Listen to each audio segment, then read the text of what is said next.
Hello friends, and it's Funky Play Brothers, and please remember to subscribe to our YouTube. And today I'm reading part 12 of an original novel, Piggy the Cure, #2 by CRAWFORD. Now let me start off in chapter 4.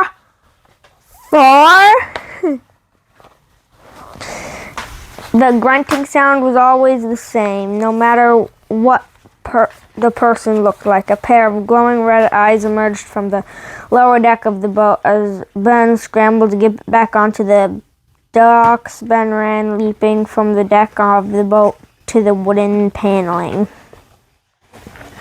of the dock and taking off toward the other end. His friends not far behind. The infected moose roared, nostrils flaring and horns pointing straight in the air. As the court peeled into a boat and began to push off, Billy lifted the anchor from the harbor floor with one swift hoisting motion and tossed the chain and heavy metal into the back of the boat without so much as a grunt of extenuation. Ollie hoisted the sail and wind tickled the white cloth but refused to take them away. Ben looked back at the moose, who was now off the ship and shambling down the docks towards them. Badgie grabbed the glowing isotope from the hip, prepared for paddle. We gotta go, guys, he cried out. You think that I control wind? Ollie hissed back.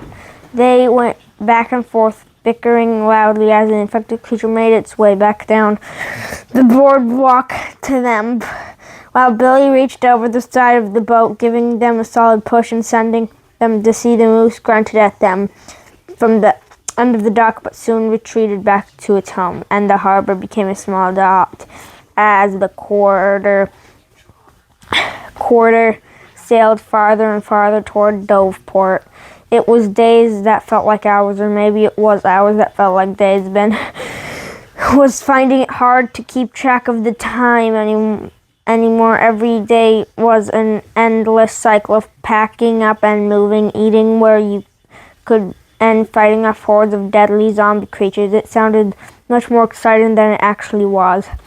The weather had finally decided to cooperate with them, a strong breeze filling the sail with wind and dragging them quickly to Doveport.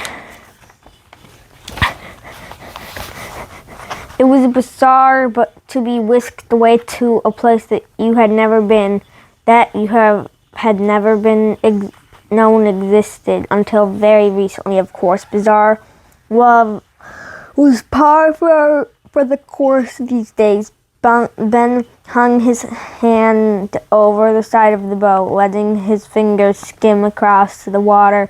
He had never been to the sea before, and here he was crossing it, a handful of people on a leaky boat to save the world. This time it was Badgie's voice that shook him from his rumination. "Land ho!" Badgie called, shielding his multicolored eyes from the sun. Ben and Ollie stood and scrambled to the front of the vessel to get their first look at Doveport. The pair of old friends gasped, their breath immediately turning to steam and then rising into the air.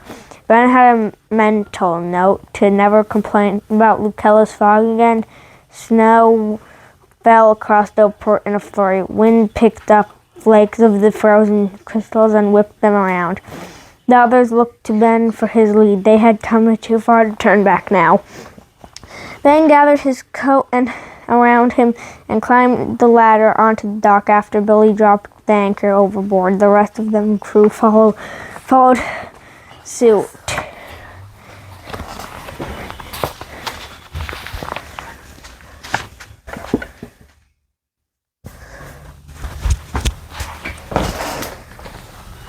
Badgie led the way, seemingly the only member of the group who had actually been to Doveport before.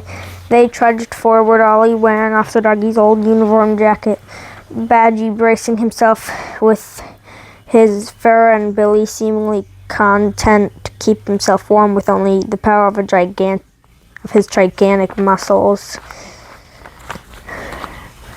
They passed another school and another grocery. Life in Doveport didn't seem to dissimilar from life in Lucella. It was a shame, yet no wonder that they had succumbed to the same thing. Well, there she is, Badgie stated, throwing his arms open wide to a present.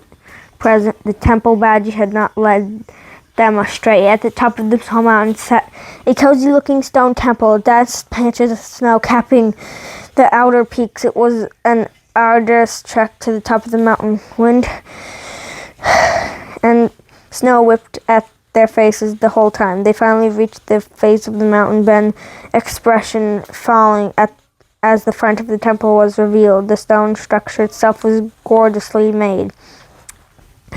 Stone laid atop stone with a series of caverns etched into the face of the mountain itself. Behind it, Ben didn't know. All he could hear was a deep, rhythmic swooshing sound and the howling of the wind. Even with their other people helping him, Ben was not sure that he could roll that boulder away, especially in the weather like this, but it seemed that Ollie was already onto a solution for their problem. A gearbox glinted from a small, chiseled inset of the mountain, so small that Ben was astounded that Ollie had managed to spot it. Ollie grabbed his steel rebar and jammed it into the gears. Bracing himself against the snowy stone floor and pushing with a groan, the stone began to roll to the side. Each turn of the gear caused the massive boulder to roll a little farther out of the way until it fell to the side with an enormous thud. Ollie retrieved and stowed his rebar, taking a quick and well-deserved bow. The inside of the temple was lit by torches, flickered flames, sending shadows dancing across the cavernous interior and immediately illuminated the source of the mysterious sound. A single giant blade axe hung suspended from a pendulum, swinging back and forth across the bridged chasm. Each menacing swing of the blade parted to the air with a loud swooshing sound. It seemed that this was the only way forward. Ben turned to Badgie, bubbling over on his face. "How could you mention the giant chasm of death?" Ben asked over.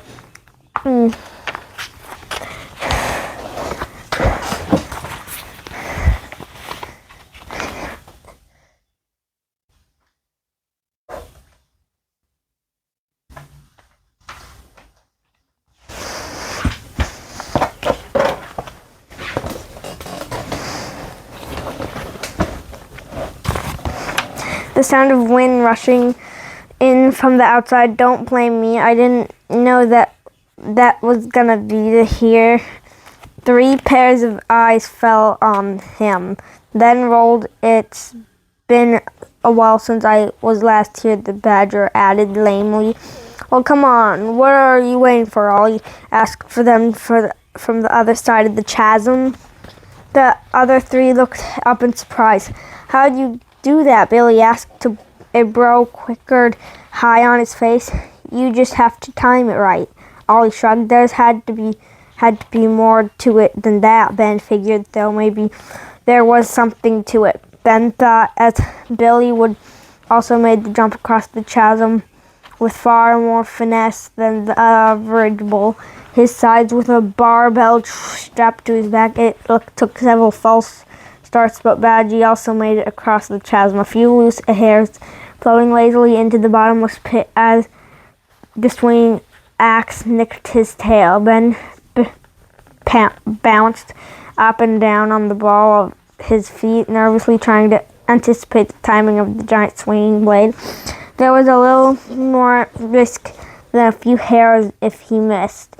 On the other side of the chasm, he could hear his friends encouraging him and offering wily conflicting advice. He shut them off, listening only to the loud swooshing of the blade as it swung back and forth in front of him with swoosh, swoosh, swoosh. Ben closed his eyes, sinking his breath with the swinging of the axe. With eyes open only as much as necessary, Ben made the leap. And spikes appeared from the ground and falling from the ceiling. Ben realized that these traps had been set in place ages ago, but it did seem as if someone desperately did not want them to get to the center of the temple. that's where we'll leave it for now in chapter 4. That's very weird how there's now a death chasm in Piggy, which was never there before in the Piggy game, which is more lore than this. So, friends, thanks for watching. Like, comment, subscribe, hit the notification bell. Follow us on X at the Funky Play Brothers. Follow us on Instagram and TikTok at Funky Play Brothers.